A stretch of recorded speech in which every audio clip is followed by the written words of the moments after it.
Last point चल रहा है। अभी हम पढ़ेंगे सेल एंड सेल तो समझ गया, अब सेल का कम्बिनेशन मेरे को पढ़ना है। अभी आपने सेल का कम्बिनेशन ही पढ़ रहे थे, पर एक बार और पढ़ना है। तो यहाँ पे इंफॉर्मेशन लिखा मैंने जो दिया है क्वेश्चन में, in identical cell each of EMF E and internal resistance small r connected in series with load resistance capital R। ये कनेक्ट किया गया है। तो आपसे इंफॉर्मेशन क्या जानना चाह रहे टीचर, वो इधर लिख रहा हूँ। देन उसी के आगे लिखेंगे, पर मैं इधर लिखूँगा। Then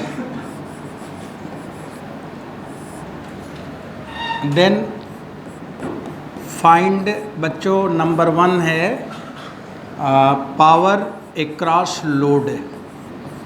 power across load, power across load, जो लोड रेजिस्टेंस है उसके क्रॉस कितना पावर हमें मिलेगा। तो पावर एक्रॉस लोड कंडीशन है for small R much greater than R. अगर इंटरनल रेजिस्टेंस ज़्यादा हो तो, और ऑप्शन बी है अगर इंटरनल रेजिस्टेंस लोड रेजिस्टेंस से छोटा है तो। एक तो सवाल ये है, और बच्चों दूसरा क्वेश्चन यहाँ पे एक और है। पहला ये है ना, दूसरा ये है आल्सो required number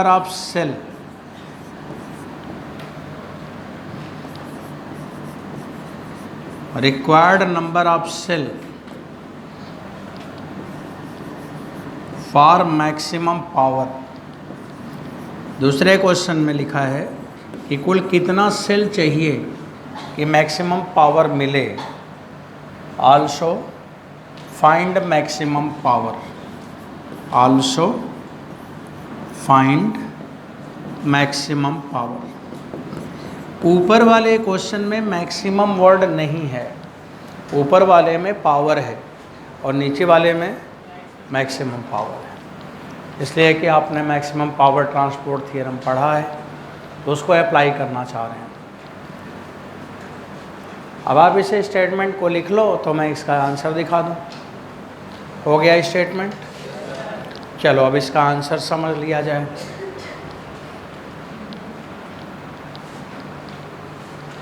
तो बच्चों सब लोग तैयार हो ना? ठीक। अब देखो मैं डेरिवेशन ले रहा हूँ।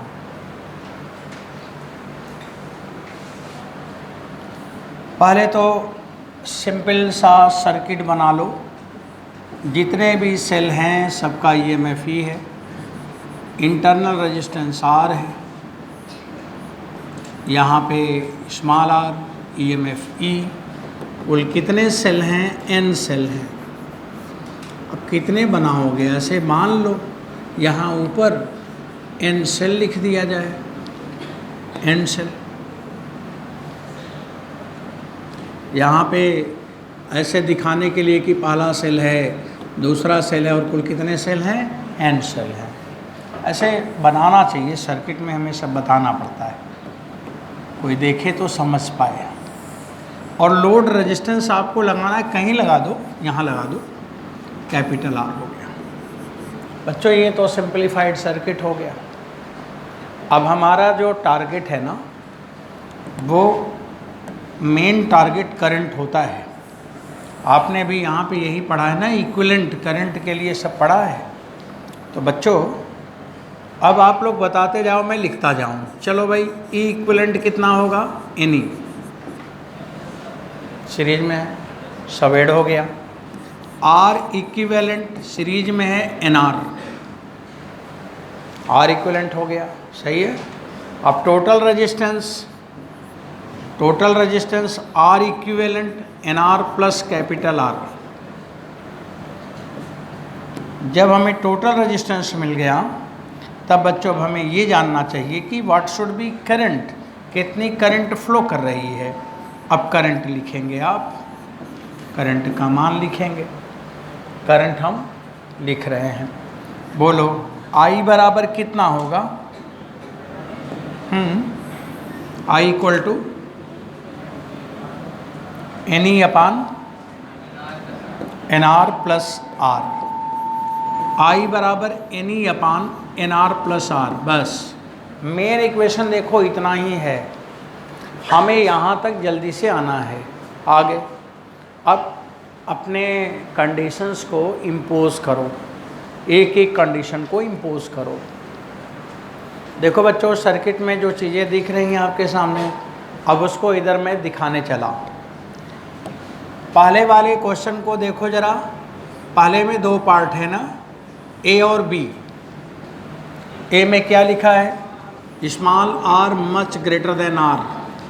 तो बच्चों अगर स्मॉल आर बहुत बड़ा है तो कैपिटल आर नेग्लिजिबल हो जाएगा, और अगर कैपिटल आर नेग्लिजिबल हो जाएगा, यहाँ लिख दो नेग्लिजिबल लिख दो, तो आई का मान आया N E upon N R, मतलब ई अपान आर। तो current is not function of number of cell, either we use 1 cell और 1 crore cell, there will no change in current. तो why we use 1 crore cell. अगर cell एक लगाओ चाहे 10,000 लगाओ, आना उतना ही है, तो क्यों 10,000 सेल बर्बाद करो। इसका मतलब इसमें करंट की वैल्यू नंबर ऑफ सेल पे डिपेंड नहीं किया, तो फिर एक सेल लगाओ चाहे 10 सेल लगाओ। इसका मतलब ये कैसा केस है, एडवांटेजियस या नॉन एडवांटेजियस। ये नॉन एडवांटेजियस है, ये काम कभी नहीं करना है। इस कंडीशन में ये काम कभी नहीं करना है, क्योंकि करंट की वैल्यू सेल पे डिपेंड नहीं करेगा, चाहे आप एक सेल लगा लो चाहे कई सेल लगा लो, तो फिर कई सेल लगाने का कोई फ़ायदा नहीं है। तो हम इसे क्या लिखेंगे, नॉन एडवांटेजियस। ये बेकार केस है। अब आपको लेसन क्या मिला कि when internal resistance is more then series should not be connected in then cell should not be connected in series if internal resistance is more. अगर इंटरनल रेजिस्टेंस ज़्यादा है तो सेल को सीरीज में जोड़ना नहीं चाहिए। सीरीज में जोड़ने से कोई फ़ायदा नहीं होगा। आप तो सेल को एक ही तरह से जोड़ना चाहते हो, लो एक के बाद एक लगाए चले जाओ। अगर वहाँ पे इंटरनल रेजिस्टेंस कहीं पे ज़्यादा है तो सीरीज कम्बिनेशन इफ़ेक्टिव नहीं है। ये बात बताने के लिए इसे पढ़ाया जा रहा है। तो बच्चों ये तो ए केस हो गया। अब बी वाले को देखें, आप लोग बता पाते हो, देखते हैं कौन कौन लोग बताते हो। अगर इंटरनल रेजिस्टेंस बहुत कम है तो इस बार स्मॉल आर नेग्लिजिबल होगा, तब बच्चों आई का मान होगा एन ई अपान आर। तो current proportional to number of cell, तो this is the advantageous situation if number of cell become twice. अगर सेल दूना कर दिया जाए तो करंट भी दूना हो जाएगा। तो करंट बढ़ने का कंडीशन क्या है, जब स्मॉल आर बहुत छोटा है। अब अगर करंट की वैल्यू ये आया तो बच्चों पावर अक्रॉस लोड बताना चाहिए आपको जल्दी से। हाँ, पावर अक्रॉस लोड। तो मेरा सवाल पावर का था ना, आई स्क्वायर आर। तो P बराबर N E square upon R. Paper में क्वेश्चन दिया हुआ था कि in series combination if internal resistance is negligible it is very small, तो what will be percentage change in power after number of cell become 3 times. अगर number of cell 3 गुना कर दिया जाए तो पावर में कितना चेंज आएगा। तो पावर में 3 गुना कर दोगे तो पावर हो जाएगा 9 टाइम्स। तो कितना चेंज हो जाएगा, 9 टाइम्स हो जाएगा। तो पहले मान लो P रहा होगा तो अभी 9P हो गया, तो 8P बढ़ गया। परसेंट की बात करें तो 8%। तो सवाल में यही ऐसे ही दिया था कि number of cell become twice then power become 4 times, number of cell become 3 times then current become 9 times, current become 9 times. मैं बोल रहा हूँ करंट बिकम, तो बोल रहे हैं 9 टाइम्स, मतलब ऑटोमेटिक फीड है। सोचना नहीं है, जो मैं बोला वही रिपीट करना है। करंट पूछूं चाहे पावर पूछूं। चलिए ठीक है बच्चों, पावर और करंट दो है ना, एक में n है एक में n स्क्वायर है। चलिए एक तो ये बात समझ आ रहा है आपको इससे क्या लेसन मिला। सीरीज कॉम्बिनेशन इफेक्टिव कब है? जब इंटरनल रेजिस्टेंस कम होना है कि ज़्यादा कम होना है। ये हमारे लिए अच्छा केस है, एडवांटेजियस।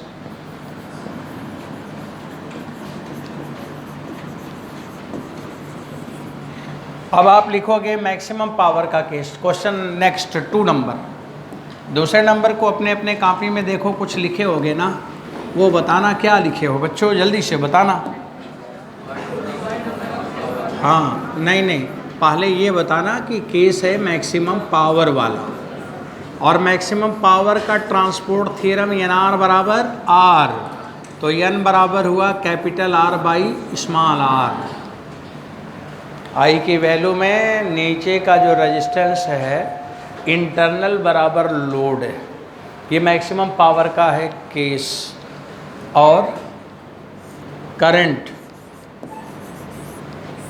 आई का मान अगर पूछा जाए तो क्या लिखोगे, NE/2 कैपिटल R,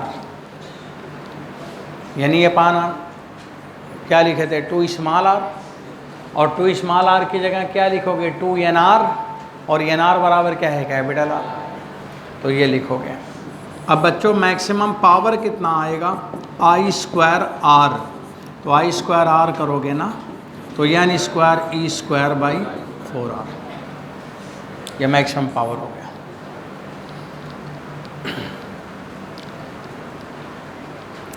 एक क्वेश्चन मैं पढ़ रहा हूँ, सुनो। एक रेडियो में, जो रेडियो बनाया इंजीनियर, उसका लोड रजिस्टर 6 ओम है और एवर रेडी सेल का इंटरनल रेजिस्टेंस 1.4 ओम है, तो बताइए वो रेडियो कितने सेल का है। कोई रेडियो 2 सेल का है, कोई रेडियो 4 सेल का है, देखा है कि नहीं। आखिर वो नंबर ऑफ सेल कैसे डिसाइड करते हैं, जो नींद खुलता है लगा देते हैं क्या, कोई तरीका होगा। तो उसका तरीका ये है, रेडियो बनाया जिसका लोड रेजिस्टेंस 10 ओम है और सेल जिसे यूज़ करना है उसका रेजिस्टेंस अगर 2 ओम है, तो कुल कितना सेल हो गया, 5 सेल हो गया, तो 5 सेल का रेडियो बन गया। समझ आया। अगर बोला गया कि एक रेडियो लोड रेजिस्टेंस 6 ओम, तो उसके मैक्सिमम पावर के लिए नंबर ऑफ सेल कितने हो, हर सेल का इंटरनल रेजिस्टेंस 1.5 ओम, तो 6 ओम लोड है और इंटरनल रेजिस्टेंस 1.5 है, नंबर ऑफ सेल 4 हो गया। तो कोई रेडियो कितने सेल का होगा कैसे जाना, ये समझ आया। ऐसे नहीं है कि जो मन आया वो सेल लगा दिया। देखो कोई टार्च 2 सेल का होता है, कोई 5 सेल का होता है, तो उसका ये टेक्निक है, कितना मैक्सिमम पावर के लिए सेल होना चाहिए उसका ये फार्मूला है। समझ आया। और उसमें मैक्सिमम पावर इतना मिलेगा। अगर आपको N पता चल गया, E पता चल गया, लोड पता है, तो मैक्सिमम पावर आ जाएगा। तो मैक्सिमम पावर ट्रांसपोर्ट थ्योरम यहाँ कैसे लगा, क्लियर है सबको। बच्चों ये सेल पूछे तो ऐसे लगाना। एक सवाल मैं आपसे पूछ ही लेता हूँ, एक एग्जाम्पल लिखो आप।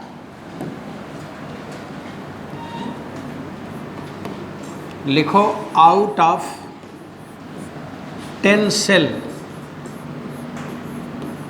each of EMF 1 volt and internal resistance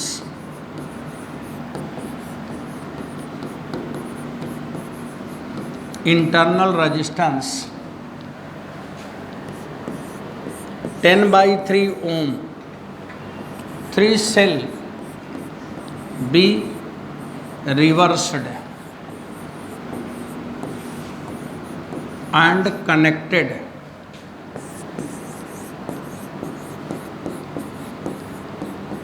in series with 10 ohm, then find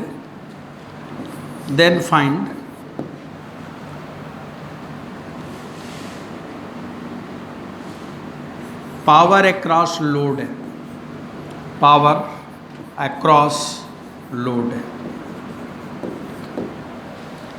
बच्चों यहाँ पे लिखा हुआ है ये 10/3 है, 10/3 को 1/3 ओम कर दो, चेंज कर दो थोड़ा सा। 10 सेल है, सबका EMF 1 वोल्ट है, सभी का इंटरनल रेजिस्टेंस 1/3 ओम है। 3 सेल गलती से उल्टा हो गया, तो पूछा है कि बताओ 10 ओम पे कितना पावर मिलेगा। जैसे मान लीजिए कि आप बात करते हुए सीरीज में सेल लगा रहे हैं, तो बाय मिस्टेक उल्टा सेल लग सकता है, तो सेल उल्टा लग गया। रिवर्स का मतलब समझ में आ रहा है, पोलैरिटी उल्टा हो गया।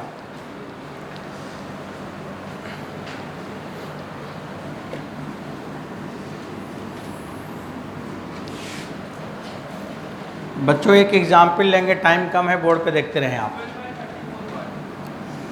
12/34, ठीक है, मैं खुद लगा रहा हूँ, आप यहाँ पे देखिए, टाइम कम है, आप कंटिन्यूअस देखिए। जैसे मान लो ये सेल का EMF E है, इधर देखो, इधर इस सेल का EMF E है, ऐसे नहीं देखो, ऐसे देखो, ये जैसे सेल लगाते हो वैसे सेल बना के दिखाता हूँ। ये 2 सेल है, अब ये वाला उल्टा लगा दिया, लो। अब अगर ये उल्टा लगा दिया तो बताओ करंट फ्लो करेगा कि नहीं?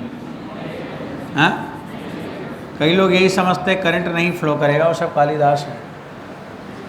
कई लोग का घर में टार्च और से शॉर्ट सर्किट की वजह से जलता रहता है, तो एक सेल उल्टा लगा के रख देते हैं, हाँ कि अब सही है।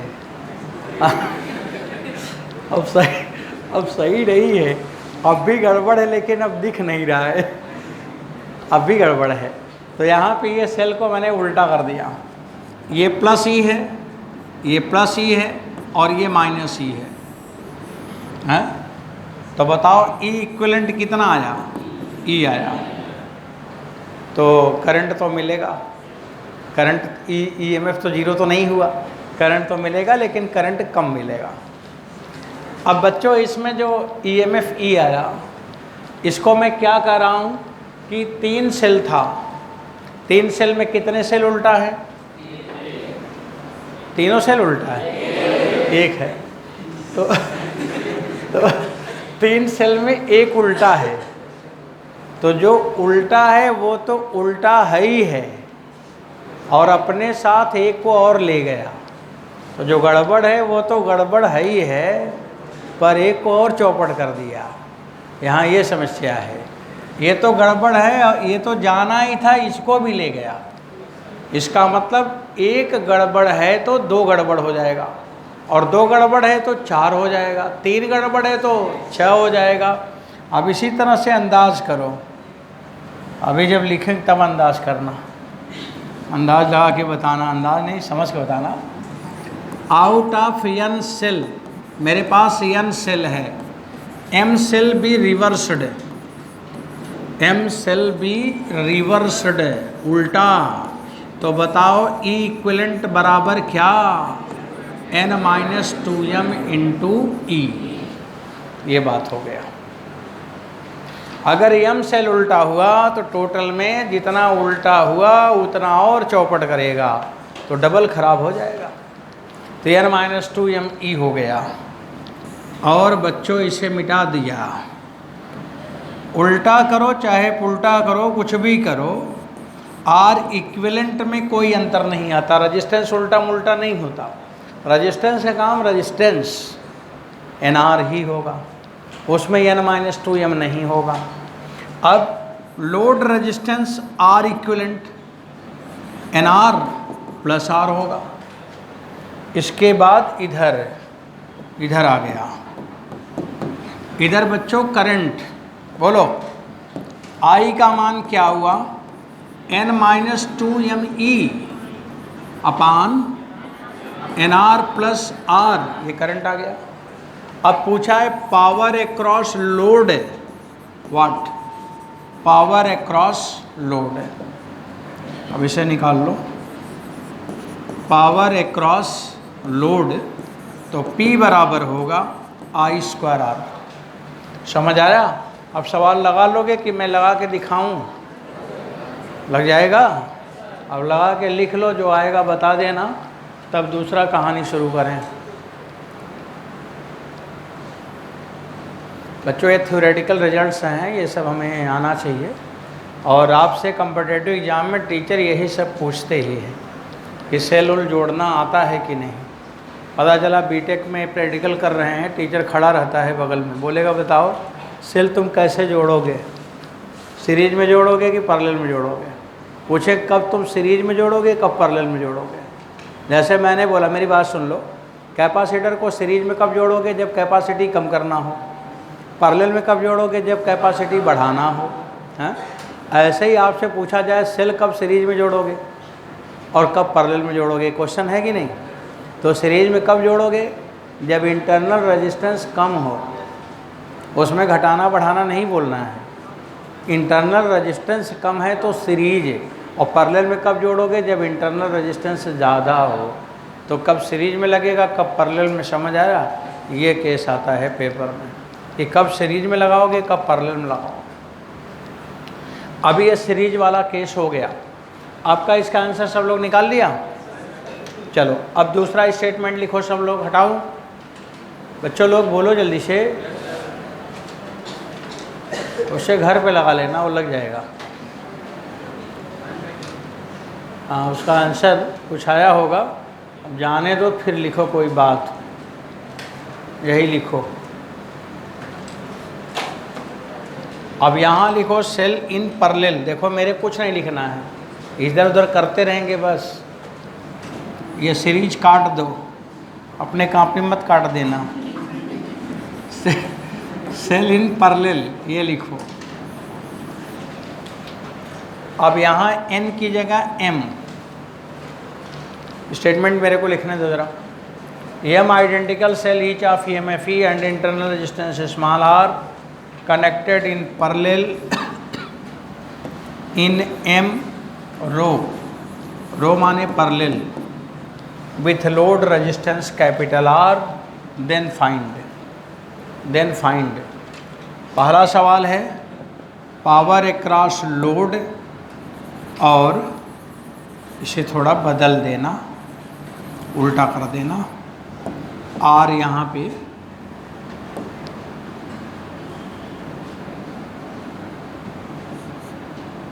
लेस कर देना और यहाँ पे ग्रेटर कर देना। पहले वाले से उल्टा किया है, मतलब है भाई ए का बी का ही हो गया। और फिर आगे लिखा है कि मैक्सिमम पावर, बाकी सब वही है। तो बच्चों इसे स्टेटमेंट लिख लो, फिर तब सर्किट बनाया जाए, फिर आगे बढ़ा जाए। एकदम आराम से रिलैक्स वे में सब चीज़ों को सीखना है और रिज़ल्ट अच्छे से पढ़ के लाना है, और लाना ही है। समझ लो अभी आपके पास बहुत समय है, हड़बड़ाइएगा नहीं तो फिर ख़राब हो जाएगा बच्चों जीवन।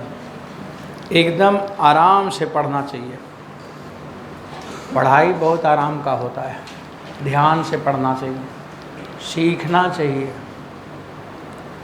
हो गया?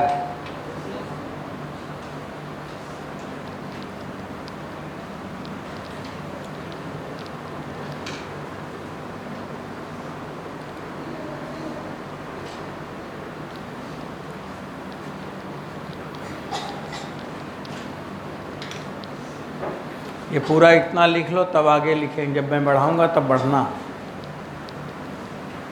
तब तक यही देखते रहो जब तक आगे न बढ़ाऊं।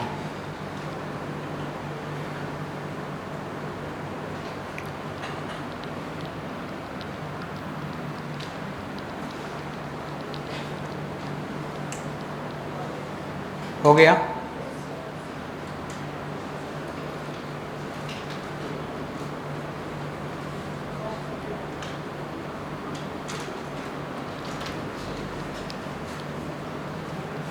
ये सवाल भी आपने नोट कर लिया।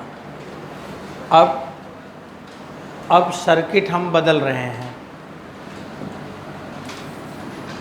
लिखा है m, number of row m लिखा है, और हर रो में एक सेल है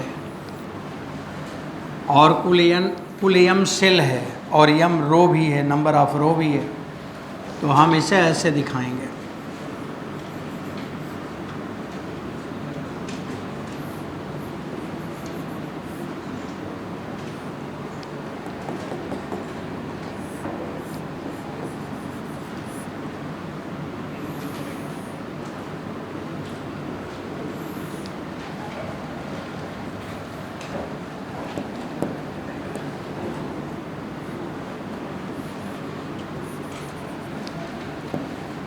डैश डैश डैश कर देंगे और एक लोड रेजिस्टेंस कैपिटल R यहाँ पे है, बस। Small r small r small r, EMF E 1 2 और M सेल। बच्चों इसमें जो EMF निकालोगे E इक्विवेलेंट, वो N नहीं होगा, वो E होगा। सबका EMF E है और पैरेलल कॉम्बिनेशन है, पैरेलल में वोल्टेज बराबर होता है, इसलिए सबकी वैल्यू अगर E है तो एक सेल का EMF E होगा। और R इक्विवेलेंट की जो वैल्यू है ये बदल जाएगा, पैरेलल में है तो R/M हो जाएगा, R/M हो जाएगा। इसके बाद R इक्विवेलेंट जब हम निकालेंगे तो ये बदल जाएंगे सब, R/M प्लस R हो जाएगा। सबसे इम्पॉर्टेंट करंट होती है, और जब हम करंट को सिंप्लीफाई करेंगे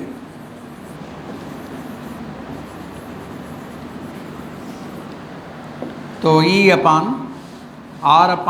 प्लस कैपिटल R होगा। इसको आप ऐसे लिख सकते हो, ME अपान स्मॉल r प्लस MR, ऐसे लिख सकते हो। बच्चों मेन इक्वेशन बस इतना ही है जितना आपके सामने अब दिख रहा है। अब इसमें लिखा हुआ है, देखो मैं आगे बढ़ाए चला जा रहा हूँ। अगर ये इसको बताना है आपको, अगर स्मॉल r बहुत छोटा है ना कैपिटल R से, अगर स्मॉल r बहुत छोटा है तो आपने पढ़ा था कि ये इफ़ेक्टिव है सीरीज में। अगर इंटरनल रेजिस्टेंस बहुत छोटा है तो किस में लगाना है, सीरीज में। और अगर यहाँ पे बहुत छोटा है तो देखो क्या होता है, इसका मतलब इसमें स्मॉल r जब बहुत छोटा है तो स्मॉल r ही नेग्लिजिबल है, और जब बच्चों स्मॉल r नेग्लिजिबल हो जाएगा तो स्मॉल r हटा दो, तब फिर आपको ये मिल जाएगा I बराबर E/कैपिटल R, और यहाँ पे हमें मिल जाएगा E/कैपिटल R। इसका मतलब नंबर ऑफ सेल कितना भी हो, डजेंट मैटर, एक सेल हो चाहे दो सेल हो, करंट उतना ही आएगा, तो नॉन एडवांटेजियस हो गया। क्यों? क्योंकि ये वाला कंडीशन सीरीज के लिए बना है, तो उसे आप पैरेलल में नहीं लगाओगे, पैरेलल में लगाओगे तो फ़ायदा नहीं होगा। तो पैरेलल में कब लगाएंगे और सीरीज में कब लगाएंगे, ये सवाल है। सीरीज में कब लगाओगे, जब इंटरनल रेजिस्टेंस बहुत छोटा हो, और पैरेलल में कब लगाओगे, जब इंटरनल रेजिस्टेंस बहुत ज़्यादा हो। तो रेजिस्टेंस छोटा है कि ज़्यादा, कम है कि ज़्यादा है, इससे डिसाइड करते हैं कम्बिनेशन। अब बच्चों इसको ना आप इसको देखो, मेरे को लिखवाओ, अगर स्मॉल आर कैपिटल आर से बड़ा है तो आई बराबर होगा M E upon small R होगा ना, स्मॉल आर होगा। और पावर निकालना है तो निकाल लो, तो क्या हो जाएगा M square E square capital R नीचे स्मॉल आर का स्क्वायर। आई स्क्वायर करोगे तो पूरा स्क्वायर हो जाएगा और इंटू कैपिटल आर कर दोगे, ये पावर आ जाएगा। देखो ये एडवांटेजियस है, ये हमारे लिए अच्छा है। स्मॉल आर बहुत ज़्यादा है तो पैरेलल में लगा दो, और अगर स्मॉल आर बहुत कम है तो पैरेलल में मत लगाना, तब सीरीज में लगा दो। बस इतनी बात जानने के लिए सिलेबस में रखा है कि बच्चों को कैसे सिखाया जाए। और कभी कभी टीचर क्वेश्चन भी पूछ लेते हैं, कभी कोई रिजल्ट ही पूछ लेते हैं। अब बच्चों मैक्सिमम पावर लेना है। जैसे मान लो एक क्वेश्चन मैं पढ़ रहा हूँ, सुनो। एक लोग इन्वर्टर लेने गए, इन्वर्टर जब लिए तो इन्वर्टर पे लोड रेजिस्टेंस 10 ओम लिखा है, 10 ओम लिखा है। इसके बाद दुकान वाले से पूछते हैं कि हम कितनी बैटरी ले लें कि ताकि हमारे घर में ज़्यादा से ज़्यादा ब्राइटनेस रहे। तो वो दुकान वाला क्या बोलेगा, पूरी बैटरी उठा ले जाओ, अपने घर में पावर हाउस बना लो। हैं? तो पहले दुकान वाले से पूछना ही गलत है। आपको पता होना चाहिए, दुकान वाले को पता होना चाहिए। उसको पता होता तो दुकान खोलता। तो आपको ये पता होना चाहिए कि हमें कितनी बैटरी लेनी है। तो क्या करोगे, बैटरी उससे बोलो कि तुम बैटरी का स्पेसिफिकेशन दो। बैटरी में पढ़ा तो उसमें लोड, उस बैटरी का इंटरनल रेजिस्टेंस 30 ओम है, तो स्मॉल आर 30 ओम है और लोड रजिस्टर 10 ओम है। यहाँ स्मॉल आर ज़्यादा है। समझ में आ गया कि बैटरी सीरीज में नहीं लगाना है। देखते हैं ना बैटरी कैसे लगती है, सीरीज में नहीं लगाना है। कैसे लगाना है, पैरेलल में। पता चला 3 बैटरी ले आए, सीरीज में लगा के बैठे हैं और बोल रहे हैं बगल वाले के यहाँ जाके तुम्हारे यहाँ तो बहुत पावर है, मेरे यहाँ नहीं है। तो बोलेगा कि ये भाग्य की बात है कि उतना पैसा तुमने भी खर्च किया लेकिन तेरे को पावर नहीं मिल रहा और मेरे को मिल रहा है, क्योंकि भाग्य कर्म से बनता। तूने पढ़ा नहीं था, तेरे को पता होता कि सीरीज में लगेगा कि पैरेलल में। तो बच्चों अब यहाँ पे पैरेलल में लगेगा और कुल कितने सेल होंगे। तो अब आप यहाँ पे लिखो मैक्सिमम पावर वाला कहानी। क्या लिखा जाए बच्चों, बोलो ना, मेरे को बताओ। m